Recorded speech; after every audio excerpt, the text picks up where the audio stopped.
Hi, everybody. I want to welcome everybody to the third part of our Junior League Mental Health series with Dr. Elise DeMarco. And our title tonight is Setting Realistic Expectations for Yourself and Your Family During COVID. And when we talk about realistic expectations, we're actually doing this as a private recording tonight because we had some hackers come into our first one. So hopefully people who are looking to join in tonight will actually look at our recording tomorrow. So Elise, you've got Nicole and I tonight, so thank you for taking us through your look forward to it. You're welcome. You're welcome. And thanks to the Junior League for sponsoring this series. I can't believe this is the third that we've done. And I'm excited to talk about expectations of ourselves during this very unusual time. Just a little bit about me. I'm a clinical psychologist based in Summit now, based at my home. I specialize in cognitive behavioral therapy, or CBT, for anxiety. I wrote a book called Mom Brain, which is coming out in 2021. And I'm a mom myself of two boys who are 6 and 9. And that's just a little bit about my training and background. So I want to talk about the need to change our expectations of ourselves. As everybody knows, we're living in drastically changed circumstances, right? So it doesn't make sense that we're still expecting ourselves to feel the way we typically do, work the way we typically do, relate to people the way we typically do, and parent the way we typically do. But what I find, with a lot of my patients right now is they're very frustrated because they don't feel like themselves and they're not responding like themselves. And I keep trying to stress that, those are unrealistic expectations to have, that we will be like ourselves when our context is so drastically different now than it was, several months ago. I'm only going to talk really briefly about emotional expectations because this was the topic of the talk that I gave a month ago. And what I've been hearing a lot and continue to hear is this idea that people are having a lot of negative emotions that they're maybe not accustomed to, or just they're not accustomed to having them as frequently. Anger and sadness and anxiety and frustration and resentment and guilt and, all of the above. A lot of my patients are saying, I don't want to feel this way, right? I want to feel happy, and I want to feel like myself, and I want to have more patience, and I want to be more positive. And like I spoke about a month ago, that's just an unrealistic expectation to have. And what you need to expect instead, that you will have these negative emotions. And what you can do is use self-compassion and mindfulness to help you respond to these increased negative emotions. And again, check out the recording of my talk, which is on the Junior League website from a month ago, and you can hear all about mindfulness and self-compassion. So let me dig into some other kinds of expectations we have of ourselves, basically performance expectations. How are we going to do? And this is where we're still, despite COVID, many of us still expecting that we're going to really perform, do our best as a spouse, as a partner, as a family member, as a parent, as an employee. But, circumstances are really conspiring against our best performance, right? Work-wise, I don't need to tell anybody, out there who works that we are in very difficult times for work, right? We're constantly distracted by kids, by noises around our house, by not being in our normal work environment. There are no boundaries between work and home, right? Which is a huge issue. Before we could, sort of travel to work and in our travels kind of orient our heads towards work a bunch, in our travels home, orient our heads towards home and be in our home mode. But now there's none of that separation, right? Which is making it very, very difficult for us to sort of know, are we working? Are we, home? What are we doing? One of my patients actually brought up something that was really interesting too. She talked about missing a lot of the things at work that motivate her to work. She was saying, I'm motivated by my coworkers, talking to them, going to their offices, running ideas by them. So not having any coworkers is actually really demotivating for me. It's really hard for me to work sitting in front of a screen. Parenting, anyone who's a parent knows it's 24/7 parenting. There's no break, especially for those of us with young children like myself and Nicole. Having to school from home is very difficult. Again, I don't need to tell anybody that. And both we and our kids have emotional short fuses, right? Just like I was saying in the previous slide, like we're all experiencing increases in negative emotions, our kids included. We'll talk more about that in a bit. So you're pairing together people who already have emotional short fuses. The same is true of our partners, right? We have emotional short fuses right now, as do our partners, and we're not getting a break from each other, which, even in the best of relationships is tough because we all need some time by ourselves, right?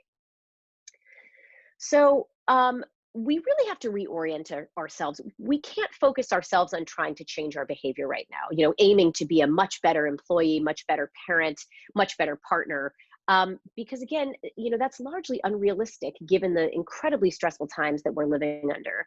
What we really need to do instead is to try to change our expectations, right? Change our expectations of ourselves. And fortunately, CBT has a number of tools available that are really helpful for changing expectations.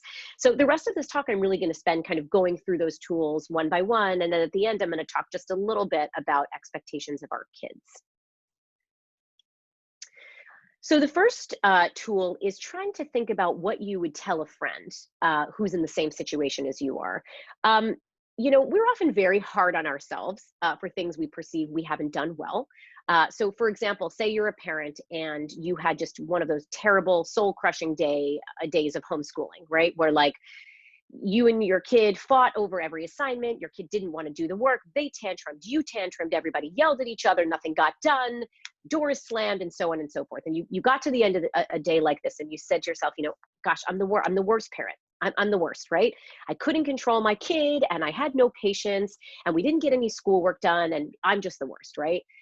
I think we all, again, tend to, when we have days like that, really personalize it and really kind of own all of it, right?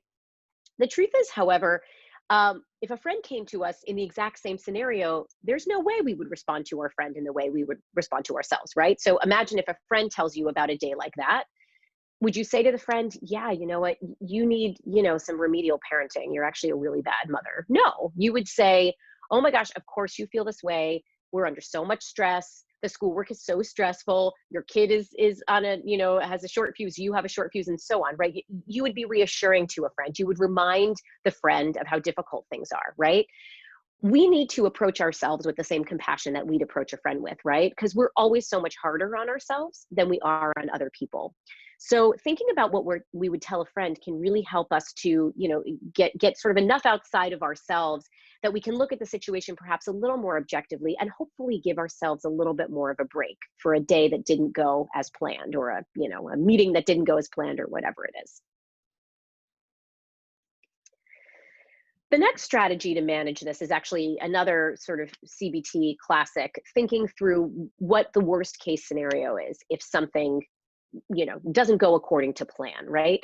I think a lot of times we worry that if something doesn't go according to plan, if we don't perform optimally, it's going to be an unmitigated disaster for us, right? Like, if I don't nail this Zoom presentation that I'm doing, it's going to be awful. It's going to be terrible. What's often the case, though, is that it's usually not that if things don't go perfectly, they go terribly, right? It's usually the case that if things don't go perfectly, maybe they're not optimal, and then you move on and it's okay, right?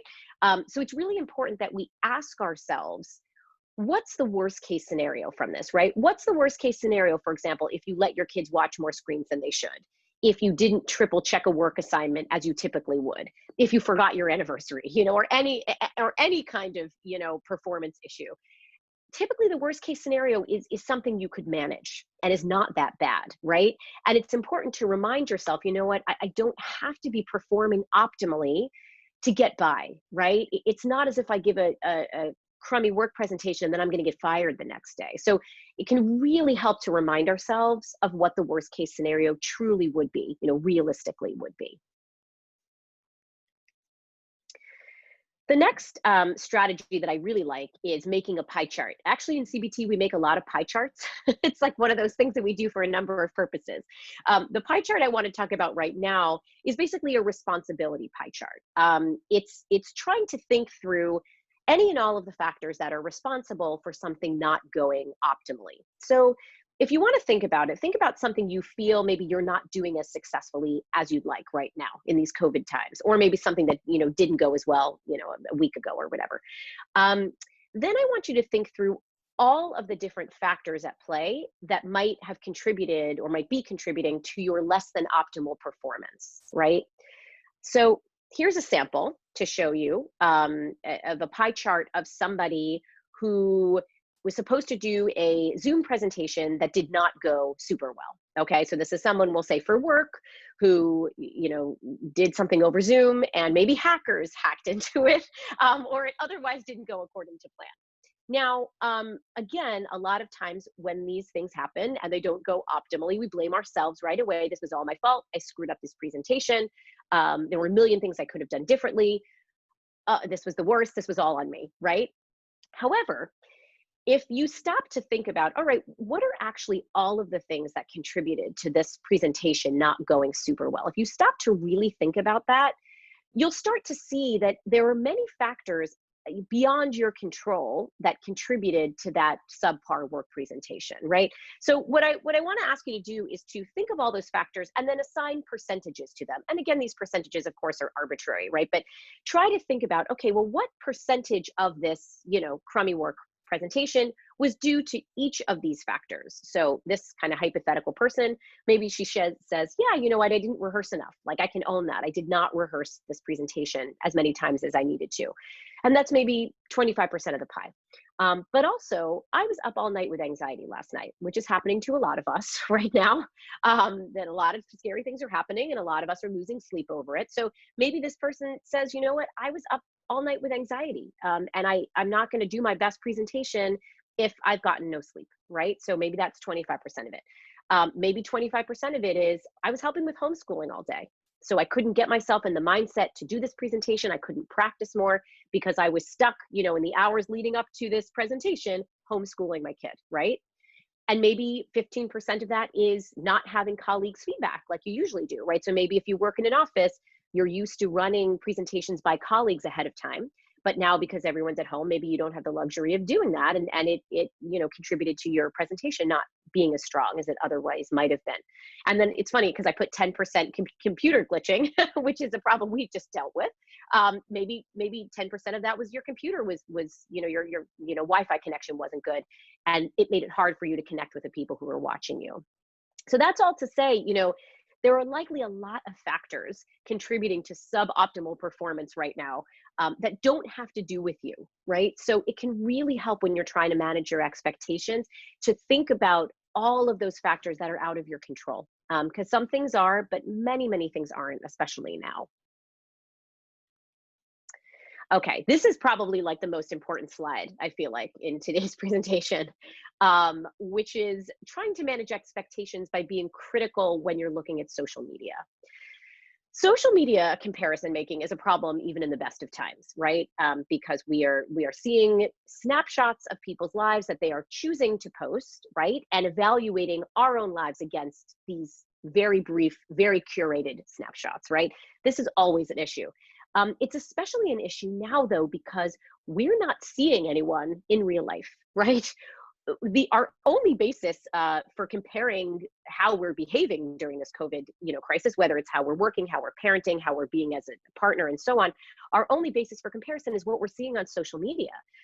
So social media comparison making has taken on even more prominence, I think, for people now. And it's so problematic because, once again, you're seeing the snapshots that people are choosing to show you. You have access to your own life and experiences 24/7, right? You know what's going on with yourself outwardly and in your mind all day, every day. So you've got that as your information that you're using to compare yourself against others. And all you've got from others is a random Instagram post that they very carefully selected, right? So it is just not fair to compare yourself to people in this way during this time. I want to add too that I think it's important to ask yourself when you're comparing yourself to someone else's social media post, who's making that post? Who's the messenger, right? I can't tell you how many times I've talked to patients and they've said, "Oh my gosh," actually, this is something that happened a couple of weeks ago. One of my patients said, "Oh my gosh, my neighbor posted on Instagram her remote schooling schedule." and it was scheduled to the minute, and it was organized, and she posted it. And it gave me tremendous anxiety because basically my kids, it's a free for all at my house. We're lucky if we can get anything done by 10 o'clock at night. And I saw this and I was filled with guilt and anxiety and all these things.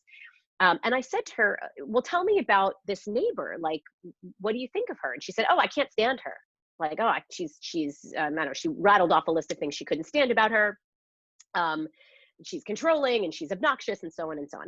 So I said, well, I find that it interesting that you're comparing yourself against someone you can't stand, someone whose values are completely different from your own, right? How does that make sense? Why would you compare yourself against someone whose opinions you don't value and whose values you don't share? It just doesn't make sense. I'm also struck by how often people compare themselves with celebrities on social media. This is the same thing, right? Do you have the same values as these celebrities? Do you even know these people? The worst, I think, is when people compare themselves, and this is often in like online chat rooms and stuff, to anonymous posters on these sites that they've never even met, that they don't even know. How could they possibly compare, say, their parenting or their working or anything else against others who they've never met before? So I want to really underscore the importance now of being really critical when you're viewing other people's social media posts, because as I said, I'm seeing a lot of patients telling me that this is driving a lot of unrealistic expectations they're setting for themselves. And it's so unfair in the best of times, and especially now. So really be vigilant. I mean, I also am all for as much of a social media diet right now as you're willing to put yourself on, because not only is problematic comparison making a concern, but needless to say that the news cycle is such that every time we go on social media, we hear something else that's upsetting. So I'm a fan of a diet, generally speaking, but also being really critical of the posts that you see before you start to set your expectations based on these posts. Okay, I'm going to give you one more strategy to use, but this actually fits really well with what I talked about 2 weeks ago when I stressed the importance of scheduling and goal setting. So I'll only talk about this briefly. My last meeting expectation strategy is to set realistic goals for yourself, right? This is another really just very behavioral, very clear-cut way of managing expectations. Set yourself goals that you will be able to achieve given the circumstances, right? And again, this is where what we talked about 2 weeks ago comes in handy, because I had mentioned, setting a schedule for yourself the night before that you can follow the next day, and you can incorporate in this schedule goals that are realistic, right? I'll often recommend that people have an A list and a B list for the day. Where the A list are things that they absolutely must get through, and the B list are things that it'd be great if they got through, but otherwise not such a big deal. I think that's especially helpful now because, once again, there's a limit to what we can do every day. So to feel like, okay, I know, this is the A list that I have, and I know I can get through this stuff, and the B list would be great, but I'm not going to give myself a hard time if I don't get to this. Again, see my second talk for details about how you can set schedules to help you meet your goals. It can really, really help reduce anxiety and help you manage your expectations. And finally, last but not least, I wanted to do a quick note on expectations of our kids for those of you watching who have kids. If you have kids, I'm sure you can relate to the idea that our kids are not their best selves right now. That's true, I think, regardless of the age of your kid, regardless of the personality type of your kid. I think it's universally true. One thing that I think we can sometimes forget when we're so frustrated that our kids are not doing what we're asking them to do is that they're under the same amount of stress as we are, right? And in fact, I'd argue more stress. I think that the transition that kids had to go through this year, abruptly being hauled out of school, hauled away from their friends and activities, I mean, that was an incredibly abrupt transition. And I think a much harder and more abrupt one than we adults had to go through. And certainly we adults, have more of the cognitive resources to help us cope with things like this. So we can't expect our kids to be our best selves, right? I talked particularly in the talk a month ago about how we can't expect the best of our own emotions now, and we can't expect that of our kids too, right? They're having a hard time as well. So a few thoughts for how to lower our expectations of our kids within reason, right? Cutting them some slack, but not too much slack. The first thing I'm going to recommend, which I talked about in both previous talks, so I won't, harp on it today, but screen time. Give them some more screen time. Screen time is helpful because it serves as a release for them, as it does for us, right? To help them to de-stress. And it also, for older kids, is a way for them to socialize, right? Because they're socializing as they're playing video games and, on FaceTime for hours on end and whatever. So screen time is actually important. I talked 2 weeks ago about how to set some boundaries and limits on screen time. So I'll refer you to that talk from 2 weeks ago to get some details on that. But I think screen time can be helpful and important. I'm also a fan of pick your battles, again, even under the best of circumstances, but especially now. Listen, none of us are behaving our best, right? So if we harped on all of the bad behaviors that our kids displayed, every day of this quarantine, we would be doing nothing but harping on them all day, right? All we would do is harp on them for their bad behavior, because the truth is, like, they're acting out because this is stressful, and they're acting out as teens. Teens are acting out, and toddlers are acting out, and elementary kids are acting out. Everybody's acting out. You really need to pick your battles. Again, this is something I advise even under the best of circumstances, but certainly now. I can give a personal example of this where, my sons actually get along quite well, but during this time they fight often. And, like the other day, one of them pushed the other one. Ordinarily, I would have called that out. Why did you push him? So on and so forth. Now I was like, okay, I didn't say anything. We moved on. What I did call out, however, was when my younger son got frustrated with my older son for something and bit him.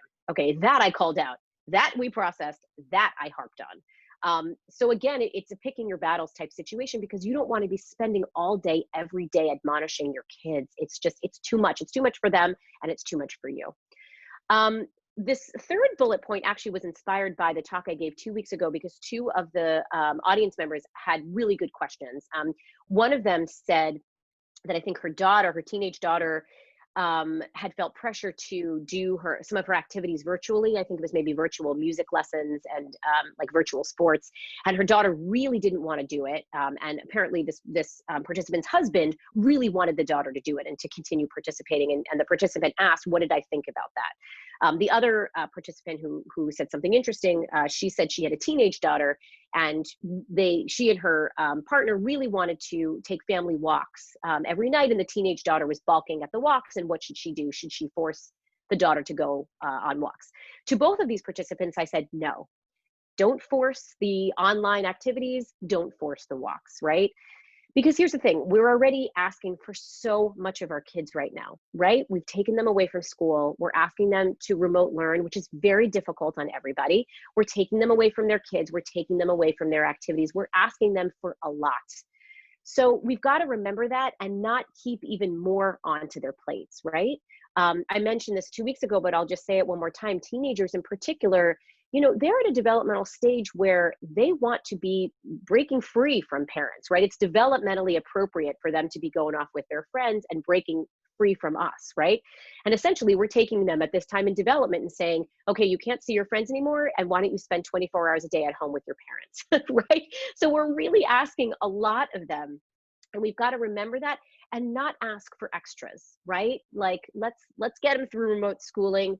Let's make sure that their mental health is where it needs to be. That's the most important thing we can do for our kids right now. We don't need to prepare them for Harvard. We don't need to, prep them for next season's soccer. We need to make sure that they're doing okay, with their mental health. Finally, I want to talk just a little bit about catching kids doing good, which again is a really good strategy in non-COVID times, especially useful now. This is really the alternative to always calling out our kids for bad behavior.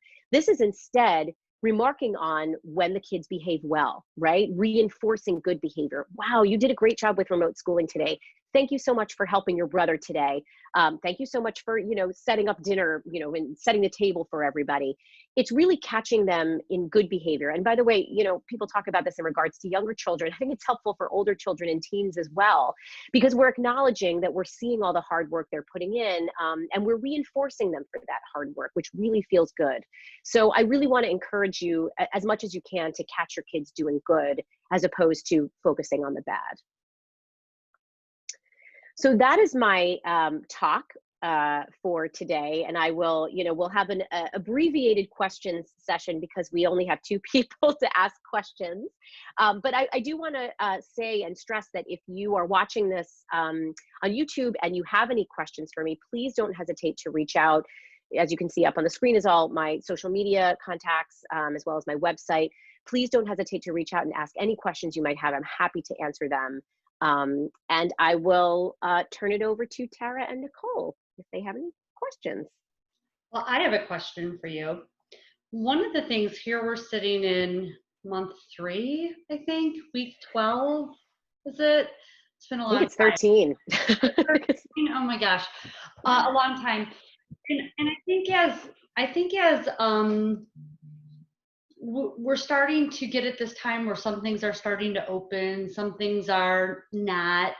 How do you manage a situation when you and your partner or you and your kids have very different views on wanting to be out versus not wanting to be out? And how would you suggest to handle that, or what strategies would you give?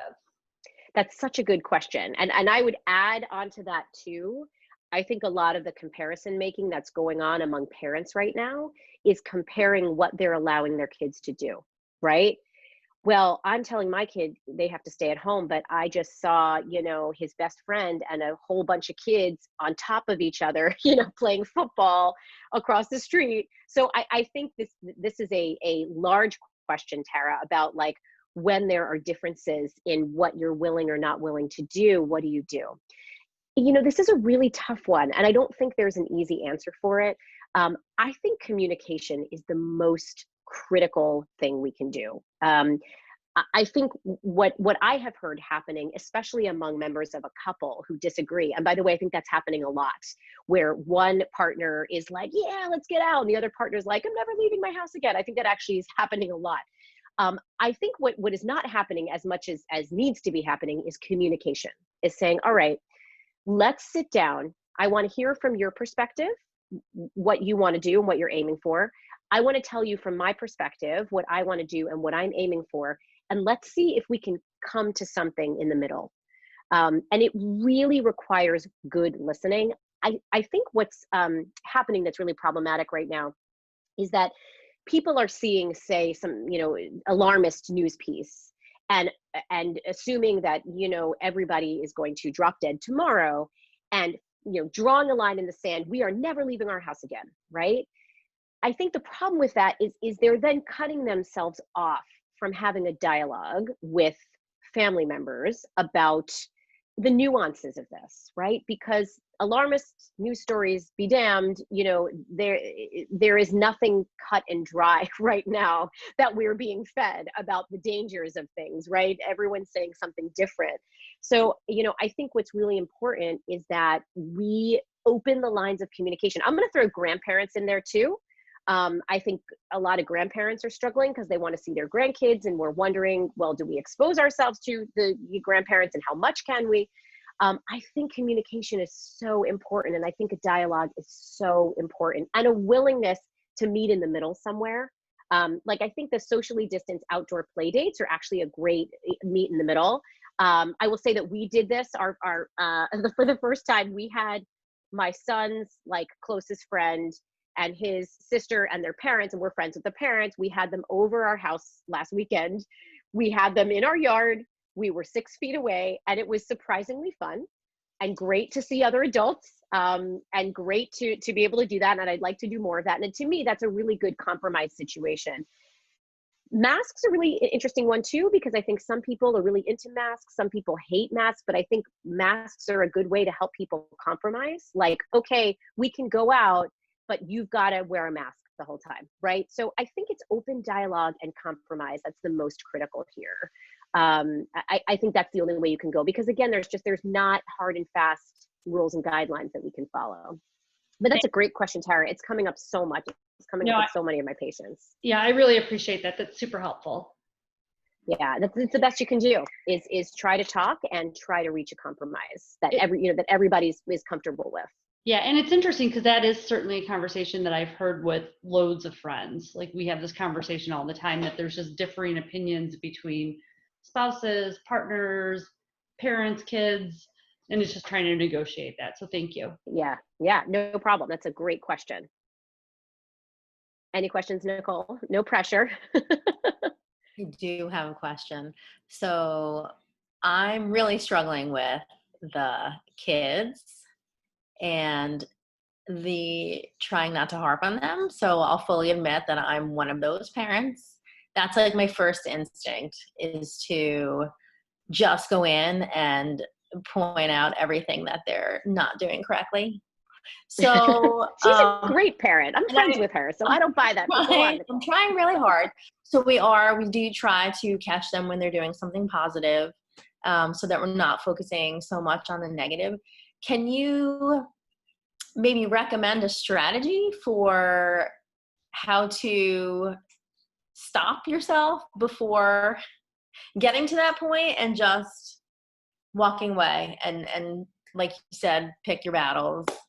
Because sometimes I really do go to bed and I feel like what you said earlier about, like, I just beat myself up about like how tough I'm being. So any advice on that would be really welcome. I mean, I think honestly, we've all been there. And Nicole's kids are the exact same age as my kids, so I can, speak very specifically to her experiences. So we talked in the talk that I gave a month ago. I was talking about adults taking mindful timeouts, right? And I was talking about basically giving yourself even just a minute to pause and take a breath and kind of reset. So I'm going to refer the listeners to that, because I give kind of play-by-play of how to do that, but that is exactly what you need to do. And I think sometimes, honestly, it's physically removing yourself. Now, again, we've got the same age kids. Our kids are old enough that we can do that. We can leave and not fear that one of them is going to eat a piece of Lego or, whatever. So it is a bit different, of course, if your kids are smaller. But if your kids are old enough and you can, take a minute or take several minutes and just get out of there, and if you have to throw screens at them, do it. If you have to, just say, hey guys, I need an adult timeout. By the way, kids get that, right? Because kids know what timeouts are. So if you say, guys, I'm taking an adult timeout. You guys might need a timeout. Figure out what's going on here. I'm taking an adult timeout. So I think you need to be really deliberate about taking those times out. There's also a really good article that I'll send you the link for, Tara, that you can put up. There was a really good article in, and this is pertaining to sibling fighting particularly, but I think that's the source of right? That's the source of a lot of this. There was a really good article pre-COVID, actually, I think, in the Times parenting section about how you, I'm not going to put it as eloquently as the author did, but it was something like you need to serve as the commentator to your kids' arguments instead of getting involved in your kids' arguments. I'll send that to you, Tara, so that you have that. I think that's a really good resource to answer your question, Nicole, because I think so much of the behavioral stuff that's happening now is inter-sibling stuff. And you feel for them, right? Because even if they're really close, like, they shouldn't be in each other's faces 24/7. They're different ages and they've got different needs and priorities, and it's hard. So I would say adult timeout. And like I said, check out the talk from a month ago, because I talk in detail about how to set that up. And then also I'll have Tara post that article too, because I think it's a really good sibling thing. But also I will say, like, we all still are going to do this. Like, we're all still going to harp on our kids. And again, partly it depends on how short our emotional fuse is, how easy it is for us to walk away, right? So if we're having a particularly stressful, difficult day, it's going to be harder for us to walk away. And we have to get to the end of the day and remind ourselves, again, what would I tell a friend who had just had a day like I had, right? Or using any of the other strategies to manage the self-blame that's going on, because we're all, we can all use these strategies, and they'll work some of the time, but nothing's going to work all the time when we're in, under circumstances like we are right now. That was a good question. Any other questions I could answer for you guys? Yes, I have Tara. one more question. So one of the things that I think I've been facing a bit is when you have friends who are having stresses and they're seeking guidance and insight from other friends and what have you. I think that, of course, I've turned my friends to say, hey, listen to our mental health series. This is good insight here. But in the moment, is there anything that we can guide them on, or like quick tools that we're not quote unquote intervening, but any insights that we can provide? Yeah, I would say lean very heavily on validation, which is a term we use a lot in CBT and related therapies. And validation is basically just acknowledging to a person that you hear them and you can appreciate what they're going through, right? You can appreciate their perspective. It's not even necessarily telling someone you agree with them. So you might have a friend. Oh, I have a great example of this. I was talking to a patient who was saying that she had decided to send her kids to summer camp, and her sister had decided not to, day camp, which is open, same camp, I believe. And she struggled because her sister was talking and sort of on and on about the dangers of day camp and how anxious she was about it, why she couldn't send her kids. My patient is planning to send her kids, and so she didn't agree with her sister, right? But she was able to validate her and say, I totally understand the concerns that you have. We're all seeing the same news stories. We're all seeing that the safest thing you can do is stay at home. So she was validating her without even having to agree with her, right? And I think that's all we can ask of ourselves as loved ones, is to be there to listen. That's another big one too, another big part of validation. Problem solving is not necessarily what people need right now, or at least they don't need it right away, right? They really need, and I think all of us need at times, the opportunity to vent and the opportunity just to be like, oh, this is what I'm scared about, or this is what I'm resentful about, or this is what I'm angry about. So you don't want to jump to problem solving for them either. Well, maybe you could do this, or maybe you could do that, and again, that's where validation is so important, where it's just about listening and about acknowledging, yeah, I understand where you're coming from. I understand your perspective. And then maybe getting to problem solving if it seems like they're open to some ideas you might have for how they can, how they can improve things. But I think you've got to lean really heavily on validation and on compassion. The same compassion I'm urging you to offer to yourself, I think you want to offer other people. Great, thank you. Sure. Any other questions before we finish our private talk? Okay. And like I said before, let me just say again, if you are watching this, the recording, and you have any questions for me, please don't hesitate to reach out. I'm happy to answer them. Elise, thank you so much. This has been a terrific series. I have to say I've enjoyed each and every one of them, and I've gotten such positive feedback from people who I've spoken to about it. So on behalf of the entire league, thank you so very much. Well, thank you so much, and thanks to the entire Junior League of Summit for having me. It's been a pleasure, and like I said, please reach out if you have any further questions. Awesome. I'm here. Thank you. Thanks.